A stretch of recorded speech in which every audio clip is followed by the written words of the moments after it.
అజయ్ గాడే చంపిండు నా బిడ్డను. నా బిడ్డ చచ్చిపోయేంత పిరికిది కాదు నా బిడ్డ. ఓ నా జానవ్వా, నేను ఎక్కడ చూడాలి నీ కోసం నా బిడ్డ. కరీంనగర్లో జ్యోతినగర్లో నివాసం ఉంటున్న ఝాన్సీ అనే అమ్మాయి మృతి కరీంనగర్లో మిస్టరీగా మారింది. అయితే వాళ్ళిద్దరి ఫ్రెండ్స్తో పాటు కరీంనగర్లోని జ్యోతినగర్లో రూమ్లో నివాసం ఉంటుంది. ఆమె ఒక ప్రైవేట్ హాస్పిటల్లో నర్సుగా విధులు నిర్వహిస్తుంది. ఈ క్రమంలో గురువారం అర్ధరాత్రి 12 గంటల ప్రాంతంలో ఒక నియోవెక్ అనే ఇంజెక్షన్ వేసుకొని ఆ మహిళ మృతి చెందింది. అయితే అక్కడ ఉన్న ఫ్రెండ్స్ వాళ్ళ బంధువులకు సమాచారం అందించడంతో వాళ్ళు హుటాహుటిన కరీంనగర్కు చేరుకున్నారు. అయితే పోలీసులకు కూడా టూటౌన్ పోలీసులకు కూడా సమాచారం అందించడంతో వాళ్ళు ఇక్కడికి వచ్చి ఈ హాస్పిటల్కు వచ్చి వాళ్ళు అంటే పూర్తి వివరాలు సేకరిస్తున్నారు. దీనికి సంబంధించి ఆమె ఝాన్సీ అనే మహిళ మృతి చెందడం మాత్రం వాళ్ళ కుటుంబ సభ్యులు మాత్రం కన్నీరు మున్నీరుగా వెలిపిస్తున్నారు. ఇక్కడ వాళ్ళ సిస్టర్ ఉన్నారు, వారిని అడిగి మరిన్ని విషయాలు తీసుకుందాం. చెప్పండి అమ్మ, అసలు ఏం జరిగింది, మీకు ఎప్పుడు ఇన్ఫర్మేషన్ వచ్చింది? నాకు నైట్ 12:30 ఫోన్ చేసిండు. వాళ్ళు ఫోన్ చేసి మా చెల్లె చచ్చిపోయిందని చెప్పింది. చెప్పలే నాకు.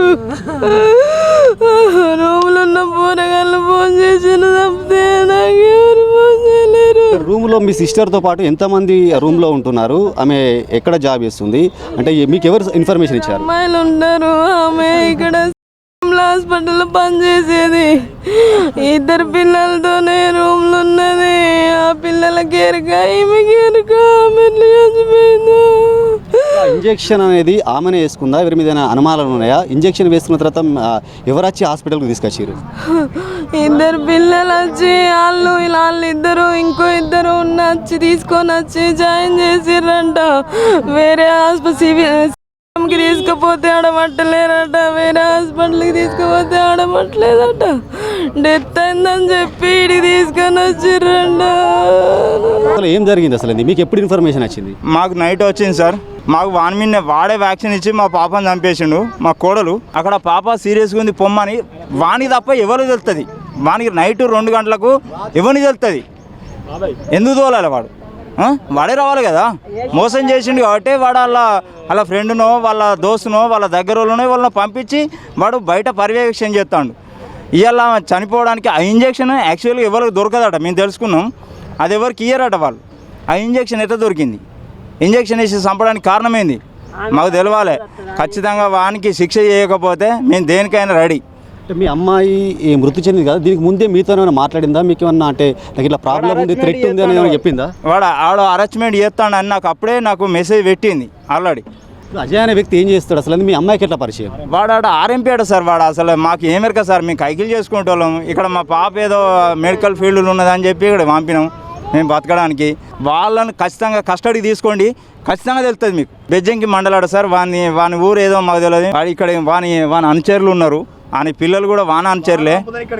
వాళ్ళు పంపితేనే వచ్చింది. అసలు మా అమ్మాయి ఇంజక్షన్ వేసుకున్నదని వాడు ఇంజక్షన్ వేయకపోతే ఇంజక్షన్ వేసుకున్నదని ఎట్లా తెలిసింది? వ్యాక్సిన్ వేసుకున్నదని ఎట్లా తెలుస్తుంది సార్? ఇప్పుడు ఇంజక్షన్ వేసుకున్న తర్వాత మీకు ఎవరు ఇన్ఫర్మేషన్ ఇచ్చారు? ఇట్లా మా పాప ఇంజక్షన్ ఇచ్చిండు. వాడే అజయ్ గాడు అంటోడు ఇచ్చిండు. అజయ్ గాడు సూదిచ్చి నా బిడ్డకు చంపిండు నా బిడ్డను. అజయ్ గాడే చంపిండు నా బిడ్డను. నా బిడ్డ చచ్చిపోయేంత పిరికిది కాదు నా బిడ్డ. ఆడు ఇచ్చి చంపినాక తీసుకొచ్చిండ్ర బారేసిండ్రు నా బిడ్డను. ఫోన్ చేసిండే ఆడు నవ్వా. అమ్మ, ఇప్పుడు ఆమె చనిపోక ముందు మీ అమ్మాయి మీతో ఏమైనా మాట్లాడిందా? మీకు ఏమైనా చెప్పిందా? మాకు ఏమైనా ప్రాబ్లం మాట్లాడింది. మాకు మాట్లాడి చెప్పింది. అజయ్ గాడే టార్చర్ పెట్టింది అని చెప్పింది నా బిడ్డ. మాకు 2 నెలల కింద చెప్పింది సార్. అరే డాడీ టార్చర్ అవుతుంది అంటే డాడీ అక్కడ డ్యూటీ ఇడిచిపెట్టు, పెద్ద పిల్ల చేసుకోవాలన్న అన్న వాళ్ళకి భయపడి నేను డ్యూటీ ఇడిచిపెట్టి రావాలా. జోడికి ఏం చెప్తాడు అన్నది నా బిడ్డను ఏం చేసి చెప్పారు సార్. అలా చెప్పిండు. అది ఎవరి నెంబర్ తోటి చేసిండు కానీ నెంబర్ తోటి చేసిండు. ఇక నెంబర్ కూడా ఉన్నది. ఏం పేరు బిడ్డ అంటే 1 బావుకు 1 16 నిమిషాలకు ఏమైంది అంటే మీ బిడ్డ సీరియస్ ఉన్నది అన్నాడు. సెకండ్ సారి ఇంజక్షన్ వేసుకున్నది, చనిపోయింది అన్నాడు. మేము ఇళ్ళకి లేచి వచ్చినాం. మీకు ఏ న్యాయం కావాలి ఫైనల్గా? ఏం న్యాయం?